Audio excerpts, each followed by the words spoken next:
You probably know Benidorm. I mean, it's that iconic, bustling, sun and beach place on the Spanish coast, right? Famous for those massive towers and, well, millions of tourists every year. It's a city that pretty much built itself for holidaymakers. But what if we told you that this city, the one often, stereotyped as just mass tourism, is actually a world leader in sustainable urban development? That it's not just adapting, but actively innovating its way to becoming a European green pioneer of smart tourism for 2025. Today, we're taking a deep dive into Benidorm's really quite remarkable journey. We're going to sort of peel back the layers and explore the good practices, the strategic planning, and maybe the unexpected foresight that have allowed this unique Spanish city to thrive sustainably, even with all that tourist pressure. For this deep dive, we've drawn from a whole stack of official reports, strategic documents, and detailed performance data provided directly by the city itself. So this gives us a really solid view of its evolution and its ambitious future. Our mission here is basically to unpack how Benidorm managed to transform its identity. We'll highlight its innovative governance, its savvy public-private partnerships, and some concrete environmental, social, and economic numbers that honestly might genuinely surprise you. We'll show you how a city, often seen through a very narrow lens, has become a benchmark for efficiency and green practices. Okay, let's get into this because Benidorm truly challenges a lot of preconceptions we might hold. It absolutely does, and that's what makes it so fascinating, really. You see, Benidorm isn't a destination that just happened without planning. That's a common misconception, about many traditional sun and beach spots. Actually, quite the contrary. Since its general urban planning plan was approved way back in 1956, it's followed this pioneering compact city model. It's distinctive vertical urban development, the skyscrapers, with wide avenues perfectly aligned with the beach layout. Well, that wasn't accidental. It was a conscious, strategic design choice that optimized land use right from the beginning.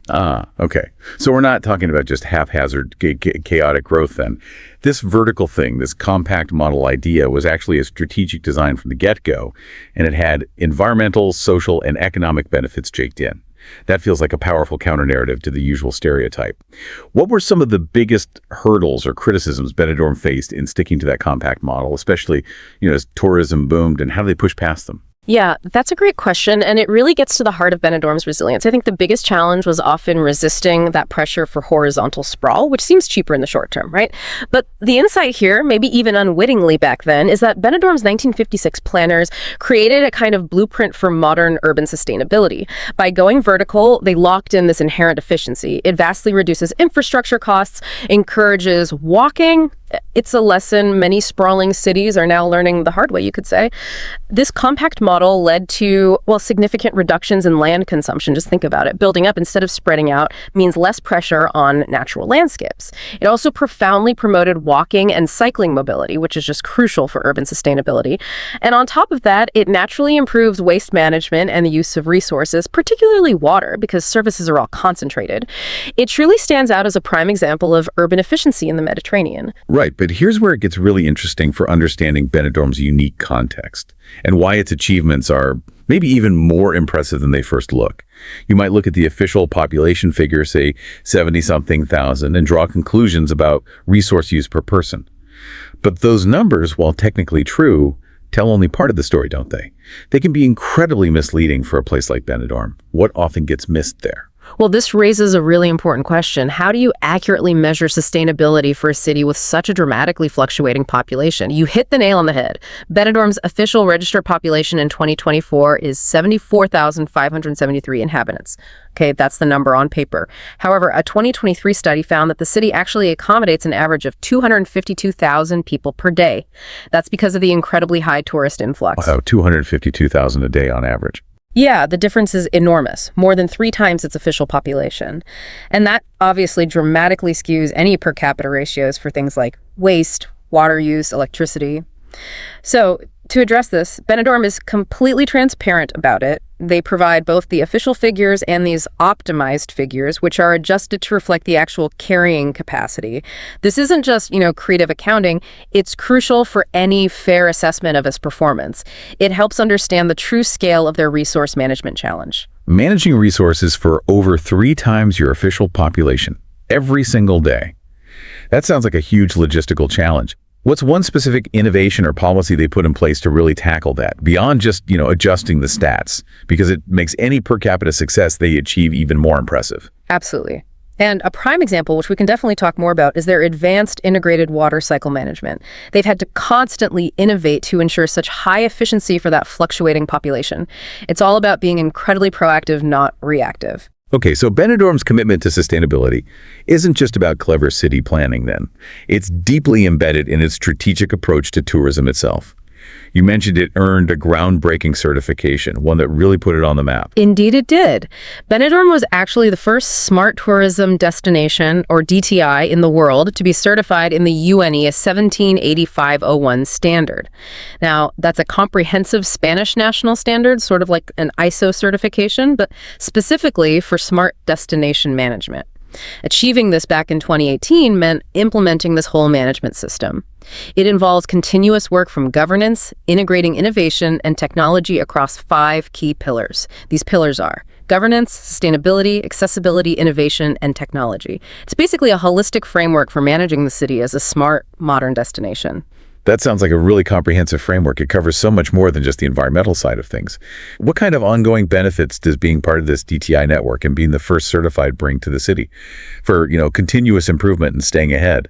Well, building on that, belonging to both the regional DTI network of the Valencian community, that's 111 destinations, and the national DTI network, with over 450 members, gives Benidorm this incredibly robust platform. It's for continuous improvement, sharing knowledge, best practices. Basically, they have access to a huge peer network. And Benidorm has consistently achieved the highest scores across all 5 of those strategic axes, but particularly in sustainability. This detailed X-ray, as they call it, of the destination provides invaluable data. That data then informs their annual actions and operational plans, making sure the city is constantly adapting and, getting better year after year. And this isn't just about managing what's already there, right? It's also about evolving what Benidorm actually offers visitors, moving beyond just the traditional sun and sand. Can you give us a more concrete example of how they're diversifying? Precisely. Benidorm is actively developing what they call a regenerative and circular tourist intelligence system. Now, that isn't just a fancy name. It's about using real-time data collection on everything from visitor flow to local resource use, and then feeding that information straight back into decision-making. So this intelligence helps them dynamically adjust things like marketing campaigns to promote off-peak activities or identify specific areas where they can integrate local producers into the tourism supply chain. That's the circular economy aspect. This system reinforces different territorial aspects and really diversifies its tourism products way beyond just sun and beach. They now actively promote offerings like the Film Office, focusing on attracting film productions, gastronomic tourism, sports tourism, shopping, MEC. MIC being meetings, incentives, conferences, and exhibitions. Exactly. Plus health and wellness and what they call Green Benidorm, which is all linked to blue tourism, think water sports, marine conservation, and a deep respect for the natural environment.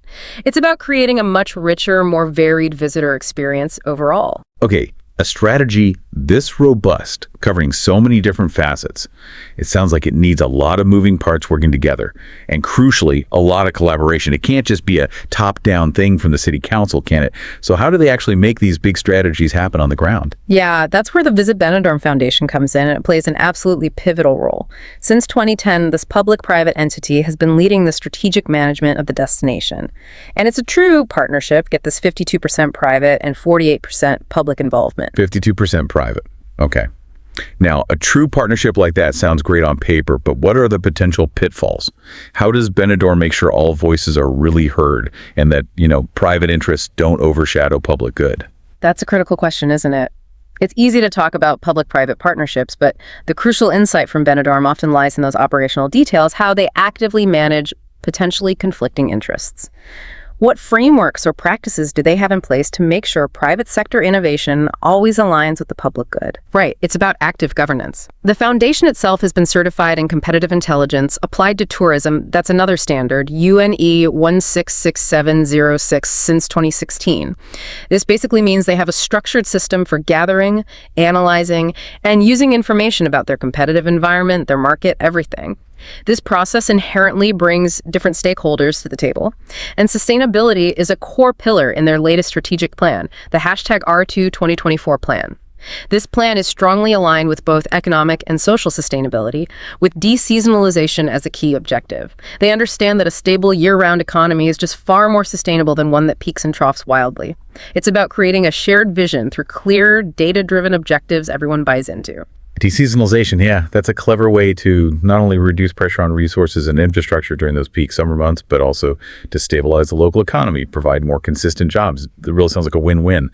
But have there been any, unexpected challenges or maybe changes to the local character during what used to be the quieter off-season times as a result? That's a perceptive point.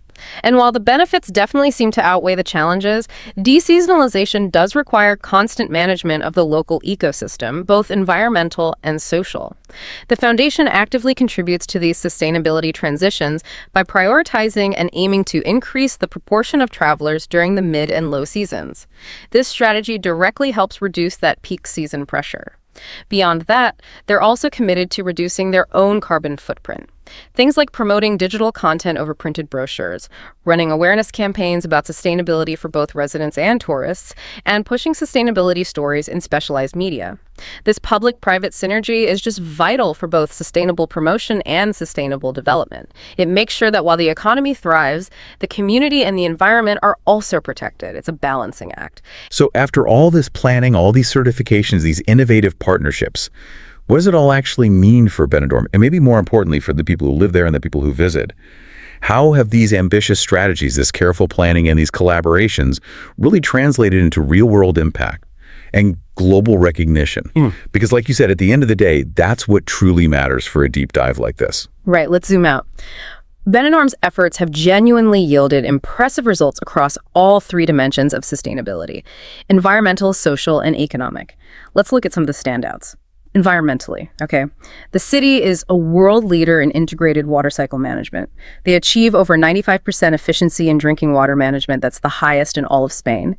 And what's truly remarkable, I think, is that in the last 25 years, even with a 40% higher population and 26% more tourists, Benidorm has actually reduced its overall water consumption by over 18%. 18% less water with more people. Incredible, right? They also boast a 36% water reuse rate, using treated wastewater for things like street cleaning and irrigation, with plans for even more savings. I heard this story once about a team of engineers who meticulously mapped every single pipe in the city just to find tiny micro leaks. It's that kind of dedication, that granular effort that leads to these numbers. Then there's sustainable mobility. Over 70% of movement within the city is on foot. That's huge. And it's complemented by more than 134 kilometers of cycling lanes. Again, the compact city design directly supports this. Benidorm is also the first Valencian municipality over 50,000 people to have a climate change plan, which is already 40% implemented. And here's another impressive figure: 61% of its municipal territory is protected land. 61%. Yeah, including the stunning Sierra Helada Natural Park right next door and vital Posidonia oceanica meadows in the bay. These are basically unique underwater seagrass beds, crucial carbon sinks, and nurseries for marine life. Protecting them is key. Socially, the city is deeply committed to inclusive tourism. They work hard to ensure universal accessibility on beaches, in public spaces, across tourist services. Think accessible boardwalks, adapted public transport, specialized services for people with disabilities. They actively promote gender equality and diversity programs, ensuring equal opportunities, and they encourage robust local community participation in decision-making processes. It makes sense that Benidorm was recognized as an inclusive national destination in 2024. And finally, economically. The city has cleverly adapted to tourism cycles by promoting smart and regenerative tourism, significantly diversifying its offer, as we discussed. Beyond just sun and beach, they push digitalization, sports tourism, food experiences, conferences. This strategy effectively minimizes seasonality, strengthens the local economy year-round, and has contributed to Benidorm having the lowest unemployment rate this century, 10.75% as of April 2024. That makes it the leading city for job creation in the whole Valencian community. Those indicators are really, really compelling. It's clear these efforts haven't gone unnoticed on the world stage. It's not just about internal improvements, it's about setting a standard, isn't it? What kind of recognition has this whole approach brought Benidorm? You're absolutely right. It hasn't gone unnoticed. For all these reasons, Benidorm has deservedly been recognized as the European Green Pioneer of Smart Tourism 2025 by the European Commission. This award truly honors its unwavering commitment to an innovative and sustainable tourism model. They've also consistently won other significant city awards, like a Sustainable City Award from Spain's Ministry for Ecological Transition back in 2018. Plus, they've signed the Covenant of Mayors for Climate and Energy 2030, aiming for an ambitious 40% reduction in greenhouse gas emissions. These aren't just, trophies on a shelf. They reflect a consistent, measurable commitment to a greener future. Benidorm's story. Well, it turns out it's far more complex and frankly inspiring than many people might imagine. It's a powerful testament to how proactive planning, continuous technological innovation, and genuine public-private collaboration can truly transform a traditional tourist hotspot, transform it into a beacon of sustainability and efficiency for the 21st century.